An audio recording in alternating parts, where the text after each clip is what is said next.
చాలా మంది ఆస్పిరెంట్స్ అడుగుతున్నారు. మరి స్కూల్ లెవెల్లో ఉన్నటువంటి అంశాలు, ఇంటర్మీడియట్ లో ఉన్నటువంటి అంశాలు, లింక్ టాపిక్స్ ఏవి అనేవి ఇక్కడ మీకు పూర్తిగా ఇవ్వడం జరిగింది. డిఎస్సికి స్మార్ట్ గా చదవండి, కష్టపడి కాదు.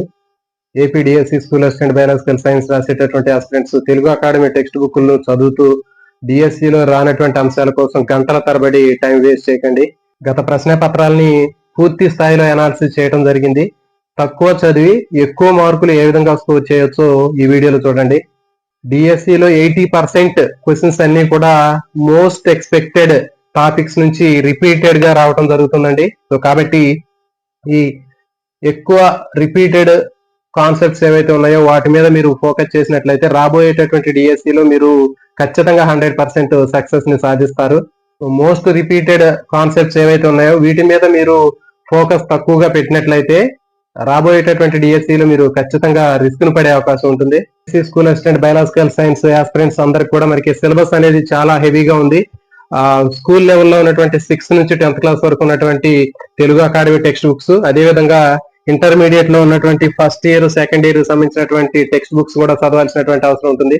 సో మరి ఇంత హెవీగా ఉన్నటువంటి సిలబస్ లో మనం ఏ అంశాల మీద ఎక్కువ ఫోకస్ చేయాలి అనేటటువంటి అంశాన్ని మనం విస్మరించినట్లయితే ఖచ్చితంగా మన యొక్క స్కోర్ అనేది తగ్గిపోయే అవకాశం ఉంటుంది. సో కాబట్టి రాబోయేటటువంటి డిఎస్సిలో ఎవరైతే సక్సెస్ అవ్వాలనుకుంటున్నారో ఖచ్చితంగా ఇక్కడ చెప్పినటువంటి టాప్ 20 కాన్సెప్ట్ల మీద మీరు ఎక్కువ ఫోకస్ చేయండి. గతంలో జరిగినటువంటి డిఎస్సిలో ఈ టాపిక్స్ మీద మనకి బిట్స్ అనేవి రావడం జరిగింది. సో కాబట్టి మళ్ళీ రాబోయేటటువంటి డిఎస్సిలో కూడా ఖచ్చితంగా ఇక్కడ చెప్పినటువంటి మోస్ట్ ఎక్స్పెక్టెడ్ టాపిక్స్ మీద మనకి బిట్లు రావడానికి అవకాశం ఉంటుంది.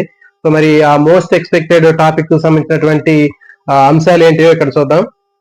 చూడండి, సూక్ష్మ జీవ శాస్త్రం. ఖచ్చితంగా మనకి సూక్ష్మ జీవ శాస్త్రానికి సంబంధించినటువంటి అంశాల మీద మనకి బిట్స్ అనేవి రావడం జరుగుతుంది. అంటే స్కూల్ లెవెల్లోను, తర్వాత ఇంటర్మీడియట్ లెవెల్లో ఉన్నటువంటి సూక్ష్మ జీవ శాస్త్రం, బ్యాక్టీరియా, వైరస్లు కానివ్వండి, ఇంకా మనకి 8th, 9th లో ఉన్నటువంటి సూక్ష్మ జీవులకు సంబంధించినటువంటి అంశాల మీద మనకి ఎక్కువగా బిట్లు రావడం జరిగింది. నెక్స్ట్ వృక్ష జంతు కణజాలాలు, మనకి 9th క్లాస్ లో ఉన్నటువంటి వృక్ష కణజాలాలు, జంతు కణజాలాలు, అదేవిధంగా 8th క్లాస్ లో ఉన్నటువంటి వృక్ష జంతు కణజాలాలకు సంబంధించినటువంటి అంశాల మీద ఎక్కువగా బిట్లు రావడం జరిగింది. తర్వాత కాలుష్యము, సో ఇంటర్మీడియట్ కానివ్వండి, లేకపోతే స్కూల్ లెవెల్లో ఉన్నటువంటి 8th, 9th లో ఉన్నటువంటి పొల్యూషన్ సంబంధించినటువంటి అంశాలు కానివ్వండి, ఖచ్చితంగా దీని మీద ఎక్కువ మనకి బిట్లు రావడం జరిగింది. నెక్స్ట్ జీవ పరిణామం, 10th క్లాస్ లో ఉన్నటువంటి ఎవల్యూషన్, జీవ పరిణామ శాస్త్రానికి సంబంధించినటువంటి అంశాలు, అదేవిధంగా ఇంటర్మీడియట్ లో దీనికి లింక్ టాపిక్స్ ఏవైతే ఉన్నాయో ఇంటర్మీడియట్ లో ఉన్నటువంటి ఆ లింక్ టాపిక్స్ సెకండ్ ఇయర్ లో ఉన్నటువంటి ఎవల్యూషన్ సంబంధించినటువంటి అంశాల మీద ఎక్కువ బిట్లు రావడం జరిగింది. తర్వాత జన్యు శాస్త్రము, 10th క్లాస్ లో ఉన్నటువంటి ఆ జన్యు శాస్త్రానికి సంబంధించినటువంటి జెనెటిక్స్ కానివ్వండి, దానికి లింక్డ్ గా ఉన్నటువంటి ఇంటర్మీడియట్ లో ఉన్నటువంటి అంశాలు ఏవైతే ఉన్నాయో మనకి బోటనీ, జువాలజీలో ఉన్నటువంటి జెనెటిక్స్ సంబంధించినటువంటి అంశాలు ఎక్కువగా రావడం జరిగింది. తర్వాత ఆవరణ శాస్త్రము, మనకి 8th, 9th లో ఉన్నటువంటి ఆవరణ శాస్త్రము, ఇంటర్మీడియట్ లో ఉన్నటువంటి బోటనీలో ఉన్నటువంటి ఈకాలజీ అంశాల మీద ఎక్కువగా బిట్లు రావడం జరిగింది.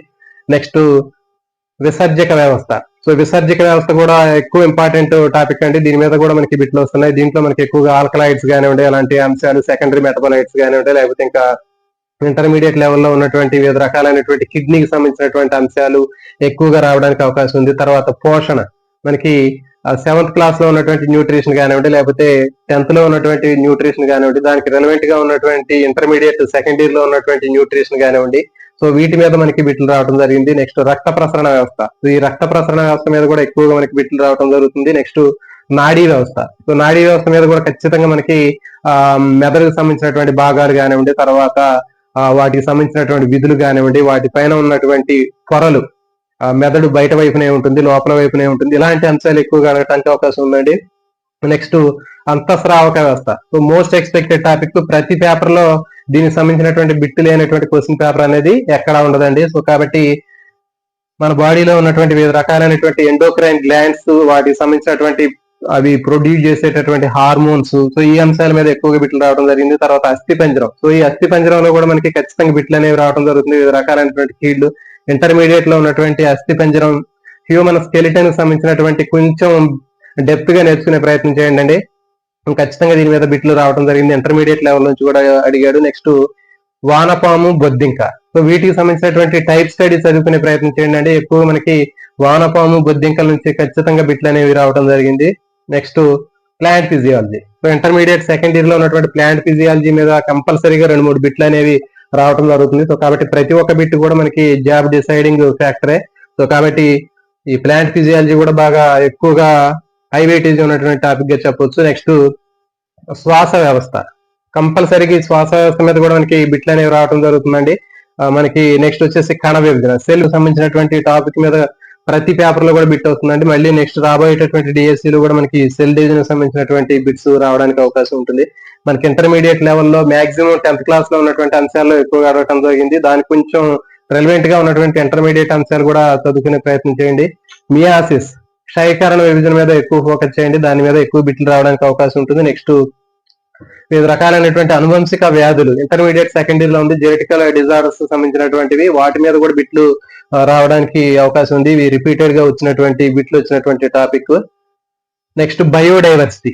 సో బయోడైవర్సిటీ అనేది ఖచ్చితంగా దీని మీద 100% దీని మీద ఒక 2-3 బిట్లు అయితే వస్తున్నాయండి. సో కాబట్టి ఇంటర్మీడియట్ లో ఉన్నటువంటి బయోడైవర్సిటీ అంశాలు, అదే విధంగా మనకి ఈ ప్రజెంట్ ట్రెండ్ లో ఉన్నటువంటి కరెంట్ అఫైర్స్ సంబంధించినటువంటి అంశాలు కూడా ఈ బయోడైవర్సిటీకి సంబంధించినటువంటి అంశాలు చదువుకోవాలండి. సో ఖచ్చితంగా వీటి మీద మనకి బిట్లు రావడానికి అవకాశం ఉంటుంది. నెక్స్ట్ మొక్కల వర్గీకరణ, ప్లాంట్ క్లాసిఫికేషన్ సంబంధించినటువంటి అంశాలు కూడా మనకి ఉన్నాయి. విట్టేకర్ వర్గీకరణలో మనకి మొనేరా, ప్రోటిస్టా, ప్లాంటే, ఫంగే, సో ఇలాంటి అంశాలు కూడా మీరు ఖచ్చితంగా చదవాల్సినటువంటి అవసరం ఉంటుంది. సో కాబట్టి డిఎస్సి ప్రిపేర్ అయ్యేటటువంటి ఆస్పిరెంట్స్ మీరు అందరూ కూడా స్మార్ట్ గా ప్రిపేర్ అవ్వండి. ఎప్పుడు కూడా కష్టపడి చదవకండి. మనకున్నటువంటి హై వెయిటేజ్ ఉన్నటువంటి ఏవైతే ఉన్నాయో ఈ టాపిక్స్ మీద మీరు ఎక్కువ ఫోకస్ చేయండి. ఇవి కూడా ఖచ్చితంగా మనకి లింక్డ్ టాపిక్స్. చాలా మంది ఆస్పిరెంట్స్ అడుగుతున్నారు, మరి స్కూల్ లెవెల్లో ఉన్నటువంటి అంశాలు, ఇంటర్మీడియట్ లో ఉన్నటువంటి అంశాలు, లింక్డ్ టాపిక్స్ ఏవి అనేవి ఇక్కడ మీకు పూర్తిగా ఇవ్వడం జరిగింది. సో ఇవన్నీ కూడా మీకు లింక్డ్ టాపిక్స్ రూపంలో ఇక్కడ ఇవ్వడం జరిగింది. మనకి ఇవన్నీ కూడా స్కూల్ లెవెల్లో ఉన్నటువంటి అంశాలు, వాటికి రెలవెంట్ గా ఉన్నటువంటి మనకి ఇంటర్మీడియట్ లో బాటనీ, జువాలజీ సంబంధించినటువంటి అంశాలని ఇక్కడ ఈ లింక్డ్ టాపిక్స్ రూపంలో ఇవ్వడం జరిగింది. సో కాబట్టి రాబోయేటటువంటి డిఎస్సి లో తక్కువ టైంలో కేవలం 30 రోజుల్లో మీరు ఈ ప్రిపరేషన్ మీరు కంప్లీట్ చేయొచ్చండి.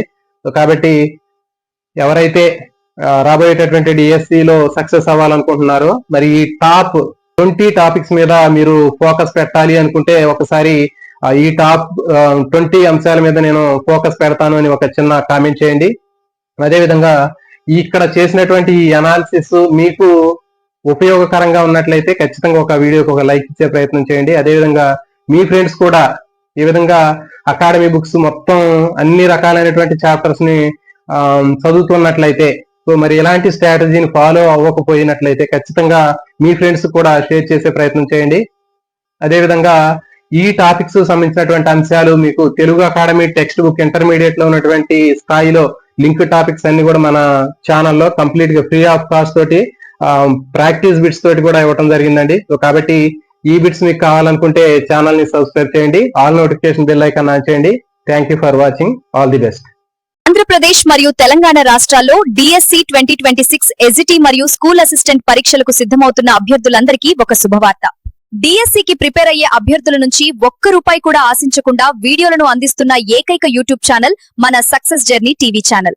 సిలబస్ ఆధారిత ప్రాక్టీస్ బిట్లు, డిఎస్సి పరీక్షకు అత్యంత ముఖ్యమైన బయాలజీ, సైకాలజీ, చైల్డ్ డెవలప్మెంట్ మరియు విద్యా దృక్పథాలు అంశాలను కవర్ చేస్తాము. మీ విజయావకాశాలను మెరుగుపరచడానికి success journey TV channel SGT, school assistant బయాలజీలో అత్యంత ముఖ్యమైన ప్రశ్నలు, ప్రాక్టీస్ బిట్లు మరియు లైవ్ తరగతులను అందిస్తున్నాము.